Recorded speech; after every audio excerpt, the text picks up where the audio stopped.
Hi, so I wanted to share with you or anybody with this idea of, I've got a sermon I'm preparing tomorrow, and as I've been going through this, it just really touched me, and I don't know how much of it is common knowledge, and it's just so exciting. So if you want to spend a few minutes, I'm going to condense my sermon just into some high bullet points. So, because let's be honest, if videos are longer than 4 or 5 minutes, no one watches them anyway.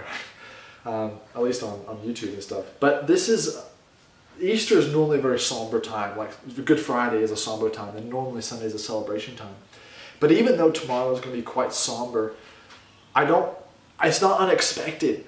Like, God has been dropping hints of this concept of the 3 days throughout the entire Bible. And I hope that this weekend is something more than just Easter egg hunts and even just going to church and celebrating the life of Jesus. It's actually even more than that. And this weekend is so profound, and I'm just barely scratching the surface of it. But it's really exciting to me. So if not, then you can sit there and just have a fun time laughing, I guess. But I'm just going to read through some of these things real quick, and hopefully you can follow along. So we're going to first start the story of Esther. Esther chapter 4, verse 16. It reads, "Go assemble all the Jews." This is Esther who's writing this, and you know the story of Esther, right? She was it's a Cinderella story. This girl meets the king. They fall in love. She's now this queen. But he doesn't know she's a Jew, and it's this awkward moment where he listens to his assistant, and his assistant's like, "Let's kill all the Jews." And she meets with Mordecai, her uncle, and is like, "Oh, we got to do something about this. This is going to bring death to us." And so she puts out this proclamation. She says, "Go assemble all the Jews who are found in Susa and fast for me. Do not eat or drink for 3 days, night or day. I and my maidens also will fast in the same way. Thus I will go into the king, which is not according to the law. And if I perish, I perish." And so this concept of this 3 days is Esther with the sense of risk that as we go into these 3 days, what if Jesus were to perish? What if he perishes? He perishes, just like Esther was saying. What if I go in there and the king's like, "No, I don't like you." Boom, it's over. And then there's no salvation brought to the Jews. And it's more than just, oh yeah, we know most of the time when we talk about Friday, oh, it's a sad day, but we look forward to it because we have that hope that Sunday is coming. Well, what if it doesn't? That's what this weekend is so much more powerful, because there is this great sense whenever, no matter what we're going through, there's always that sense of risk. Lord, what if? What if I perish, I perish? And so the first thing here we have here, my computer's frozen, is with the 3 days, is it represents the reality of risk. There's this reality of risk, and yet we know that wasn't the case, that at the end of those 3 days, she did find favor and she did bring salvation. That these 3 days, it starts with this really bad story of everything's meaningless if there's no resurrection or salvation when Sunday's coming. But that's not the only time it shows up. Joshua chapter 2 is about Rahab and the spies, and you know the story, Caleb and the Battle of Jericho, yelling at the walls, they all come down. Well, before that, he sends these 2 spies to go check out the city to see what's going on. They meet this woman named Rahab. She holds them in her house. She gives them all the intel about the city in exchange for sparing her life. And as she lets the spies down, she says this. As she lets them down, she said to them, "Go to the hills." This is Joshua 2, verse 16. "Go to the hills so the pursuers will not find you. Hide yourself there 3 days until they return, and then go on your way." So for 3 days they're hiding in the hill. I'm sure they weren't in a tomb like Jesus was, but they're still hiding away. There's the sense of risk of what if these pursuers, they're running all around the countryside what if they find them and that death comes? What if death is victorious in the middle of these 3 days? But yet there's that hope for them, that if we make it through here, if we get to the SR, if their salvation comes Sunday, we're going to be fine. And the second part here of what 3 days represents going through the Bible is 3 days represents the hope of the future. That yes, there's this dark, tumultuous time now, but there is hope. And not just for these 3 days, but that's the story of our lives. When we're in those dark times, those trial times, there is this moment where This hope breaks through and says, Lord, you can show up.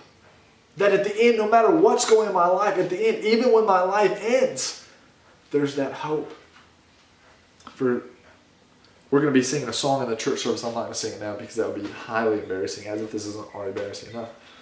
And it's the song 10,000 Reasons. It's been sung a million times in churches.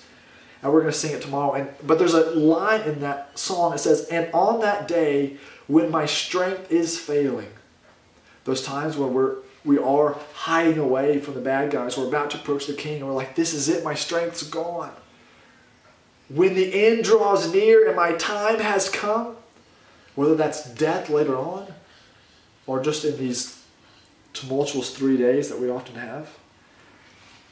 So it says, when my strength is failing, when the end draws near, my time has come, when everything's about to be over and everything's blacked out, it says, still my soul will sing your praise unending 10,000 years and then forevermore. That yes, it might be these 3 days of just crap, but when Sunday comes, there'll be 10,000 years in comparison to those 3 days and then forevermore. That these 3 days represent this hope that says, man, life can be stink for 3 days, but who cares when there's 10,000 years and more looming ahead? I hope these 3 days are something special for you. And I'm just trying to unpack myself the profoundness of these 3 days. I hope we don't just blaze through these 3 days and get caught up in the Easter plans and egg hunts and where we go to lunch for Easter Sunday and putting the kids in the nice clothes, taking the pictures, but do we understand the magnitude of these 3 days? And I know I'm starting to go a little long, but if you'll bear with me just a couple more minutes here, that shows up some more times. Would you believe it or not? Would you believe it or not, this 3-day story actually goes through the whole Bible. 2 Kings chapter 20, verse 5, Hezekiah, he's a king. He wants to do some stuff for Israel. He gets sick. His time's coming to an end. And then he pleads to God and cries out, says, God, give me some more time. And 2 Kings chapter 20, verse 5 says, God is talking to a prophet. He says, return and say to Hezekiah, the leader of my people, thus says the Lord, the God of your father David, I have heard your prayer. I have seen your tears. Behold, I will heal you. On the third day, you shall go up to the house of the Lord. These 3 days, the first one can represent risk. There's this deep sense of risk and dread and darkness and night with the 3 days. But yet there's hope in that darkness. And this one says there's also healing.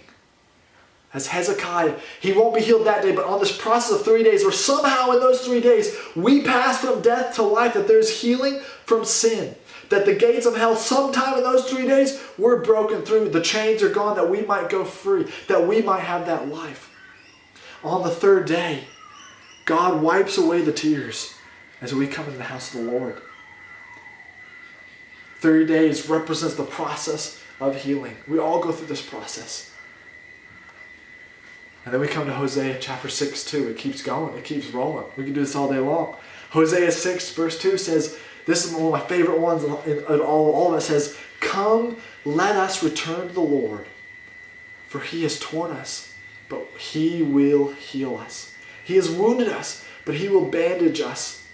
He will revive us after 2 days, and then he will raise us up on the third day, that we may have life before him, that we may live before him. This fourth one here, the 3 days, there's a call to an intimate relationship with the hurt. In the hurt. That's why I have to practice before you guys so I get all my words right. God is reviving us. Yes, that healing is taking place, but then it doesn't just end. There's actual life, and there's a purpose clause there. I don't know if you saw it or not. It said, he will raise us up on the third day. Why? So that we may live before him. He didn't just go to the cross because that was plan B. Because, oops, God got killed by a bunch of humans. That was the purpose. He went voluntarily, sacrificially. He gave up his life. Philippians chapter 2. That we may live before him. And that is a call to an intimate relationship. Yes, there's that risk, but God promises those 3 things, that risk, that there will be hope, there will be healing, and that there will be life.